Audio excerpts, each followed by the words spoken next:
kasih damai Kristus menyertai kita. Saudara-saudariku yang terkasih, riwayat orang kudus hari ini yaitu Santa Agnes, perawan dan martir. Agnes lahir di Roma pada tahun 291. Ia cantik dan simpatik. Tidaklah mengherankan apabila banyak pemuda jatuh hati padanya dan bertekad mengawininya. Namun, apa yang dialami pemuda-pemuda itu? Mereka menyesal, kecewa, bahkan marah karena lamaran mereka ditolak. Agnes, gadis rupawan itu, berkaul tidak mau menikah karena ia telah berjanji untuk tetap perawan dan setia pada Yesus yang mencintainya. Pemuda-pemuda frustasi itu melaporkan Agnes kepada pengadilan Romawi dengan mengungkapkan identitasnya sebagai seorang penganut agama Kristen. Di hadapan pengadilan Romawi, Agnes diuji, ditakut-takuti, bahkan dituduh menjalani kehidupan sebagai seorang pelacur. Ia diancam dengan hukuman mati dan dipaksa membawakan korban kepada dewa-dewa kafir Romawi. Namun, Agnes tidak gentar sedikit pun menghadapi semua ancaman dan siksaan itu. Ia dengan gagah berani menolak segala tuduhan atas dirinya dan mempertahankan kemurniannya. Dan akhirnya, tiada jalan lain untuk menaklukkan Agnes selain membunuhnya dengan pedang. Kepalanya dipenggal setelah ia berdoa kepada Yesus mempelainya. Peristiwa naas ini terjadi pada tahun 304. Setahun setelah masa penganiayaan di bawah pemerintahan Kaisar Diokletianus. Jenazahnya dikebumikan di jalan Nomentana dan kemudian di atas kuburnya didirikan sebuah gereja untuk menghormatinya. Nah, Agnes dilukiskan sedang mendekap seekor anak domba atau agnus, lambang kemurnian, dan memegang daun palem sebagai lambang keberanian. Pada hari pestanya setiap tahun, 2 ekor anak domba disembelih di gereja Santa Agnes di jalan Nomentana. Bulu domba itu dikirim kepada paus untuk diberkati dan dipakai untuk membuat hiasan atau mantel.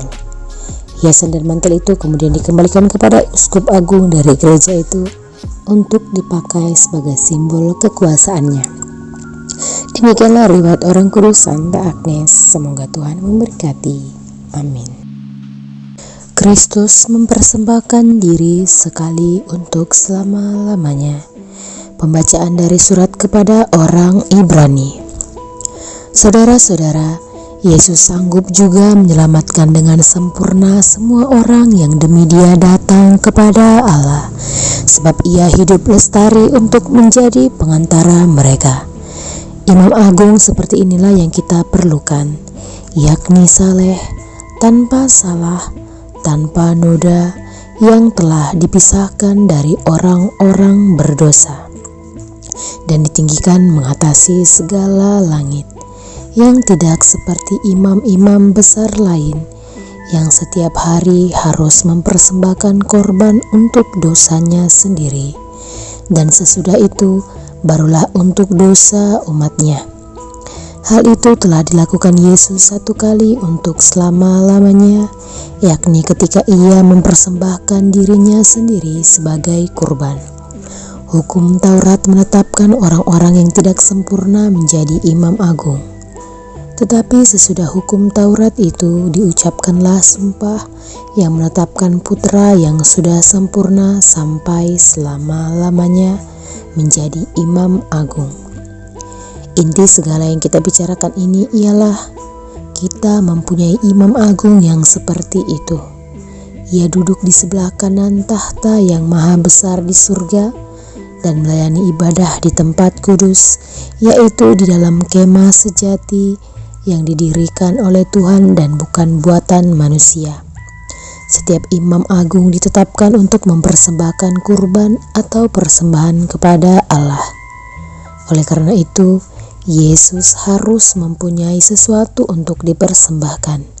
Sekiranya Ia berada di bumi ini, Ia sama sekali tidak akan menjadi imam, karena di sini sudah ada orang-orang yang mempersembahkan persembahan menurut hukum Taurat. Tetapi pelayanan mereka adalah gambaran dan bayangan dari apa yang ada di surga, sama seperti yang diberitahukan kepada Musa ketika ia hendak mendirikan kemah. Ingatlah, demikian firman Tuhan. Buatlah semuanya itu menurut contoh yang telah ditunjukkan kepadamu di atas gunung itu. Tetapi sekarang Yesus telah mendapat suatu pelayanan yang jauh lebih agung, karena ia menjadi pengantara dari perjanjian yang lebih mulia, yang didasarkan atas janji yang lebih tinggi. Demikianlah sabda Tuhan. Syukur kepada Allah. Roh-roh jahat berteriak, "Engkaulah anak Allah." Tetapi dengan keras Yesus melarang memberitahukan siapa Dia. Inilah Injil Yesus Kristus menurut Markus. Sekali peristiwa, Yesus menyingkir ke Danau Galilea dengan murid-muridnya, dan banyak orang dari Galilea mengikuti Dia. Juga dari Yudea, dari Yerusalem, dari Idumea, dari seberang Yordan, dan dari daerah Tirus serta Sidon. Datanglah banyak orang kepadanya sesudah mereka mendengar segala yang dilakukannya. Karena orang banyak itu, Yesus menyuruh murid-muridnya menyediakan sebuah perahu baginya, jangan sampai Dia terhimpit oleh mereka. Sebab Yesus menyembuhkan banyak orang, sehingga semua penderita penyakit berdesak-desak ingin dijamah olehnya. Bila mana roh-roh jahat melihat Yesus, mereka jatuh tersungkur di hadapannya dan berteriak, "Engkaulah anak Allah." Tetapi dengan keras Yesus melarang mereka memberitahukan siapa Dia. Demikianlah Injil Tuhan. Terpujilah Kristus. Saudara-saudariku yang terkasih, renungan pada hari ini, kalau dilarang jangan ditantang. Dalam Markus 3 ayat 12 dikatakan, tetapi ia dengan keras melarang mereka memberitahukan siapa Dia. Nah, Yesus menyembuhkan banyak orang dan mengeluarkan roh-roh jahat dalam diri orang yang datang kepadanya. Apakah roh-roh jahat itu taat kepada Yesus? Iya. Apakah orang-orang yang disembuhkan taat ketika Yesus melarang mereka berbicara bahwa Yesus adalah Mesias? Tidak. Nah, seandainya Anda menderita sesuatu penyakit kronis dan dokter mengatakan tidak ada harapan lagi untuk sembuh, lalu suatu hari Yesus datang dan menyembuhkan Anda serta memberikan larangan yang sama seperti dalam kisah di atas, apakah Anda taat?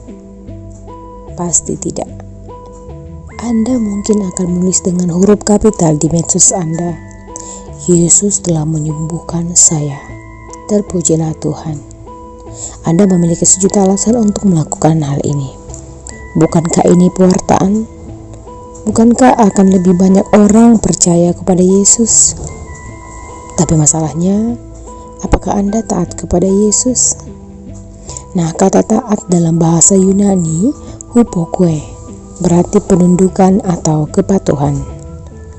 Seorang yang taat adalah seorang yang tunduk, tidak membantah kepada apa yang diperintahkan. Konsepnya adalah penyerahan total kepada Ketaatan kita kepada Allah akan memberi arah dan petunjuk untuk kehidupan kita. Kepatuhan kepada Allah akan melindungi kita dari hal-hal yang membahayakan, karena Allah tidak pernah merancangkan hal buruk bagi kita. Rancangan Allah bagi kita adalah rancangan damai sejahtera dan hari depan yang penuh harapan. Apakah saya sering tawar-menawar terhadap perintah Tuhan? Semoga Tuhan memberkati kita lewat renungan pada hari ini. Amin.